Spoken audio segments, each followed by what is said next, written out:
എല്ലാവർക്കും പപ്പടം വറുക്കാൻ അറിയാമല്ലോ. അപ്പം നമുക്കൊരു ചിക്കൻ വെച്ചൊരു പപ്പടം വറുത്തെടുക്കാം. ഇത് ചിക്കൻ മാത്രം വെച്ചല്ല, നമുക്ക് മീൻ വെച്ചാണെങ്കിലും നമുക്ക് ചെയ്തെടുക്കാം. ഇത് ചിക്കൻ, ഞാനിത് ഫ്രൈ ചെയ്ത ചിക്കനായിരുന്നു. ഇത് നന്നായിട്ട് നമ്മൾ ക്രഷ് ചെയ്തെടുക്കുക. അപ്പം നമ്മൾ അതിൻ്റെ എല്ലൊക്കെ കളഞ്ഞ് ഇങ്ങനെ ക്രഷ് ചെയ്ത് എടുത്തിരിക്കുകയാണ്. അതിനകത്തോട്ട് നമുക്ക് കുറച്ച് സവാള, കുറച്ച് പച്ചമുളക് എല്ലാം ചോപ്പ് ചെയ്തിട്ട് നന്നായി മിക്സ് ചെയ്യാം. എന്നിട്ട് നമുക്ക് ഈ പപ്പടത്തിൻ്റെ അരിക് ചെറുതായിട്ട് വെള്ളം തേച്ച് കൊടുക്കാം. എന്നിട്ട് ഈ മിക്സ് എടുത്ത് നമുക്കിതിനകത്തോട്ട് വെച്ച് കൊടുക്കാം. എന്നിട്ട് ഇങ്ങനെ മടക്കി നമുക്കിങ്ങനെ ഒട്ടിച്ചെടുക്കാം. പ്രസ് ചെയ്ത് ഒട്ടിയിട്ട് നമുക്ക് ഫ്രൈ ചെയ്തെടുക്കാം.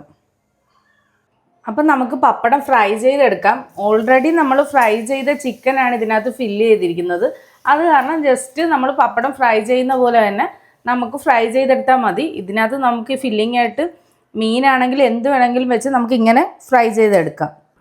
അപ്പം നമ്മുടെ ചിക്കൻ പപ്പടം റെഡി ആയിട്ടുണ്ട്. നമുക്ക് കഴിച്ചു നോക്കാം. കൊള്ളാം കേട്ടോ, ഒരു വ്യത്യസ്തമായിട്ടുള്ള രുചിയാണ്. നിങ്ങളെന്തായാലും ഒന്ന് ട്രൈ ചെയ്ത് നോക്കും. Okay, by.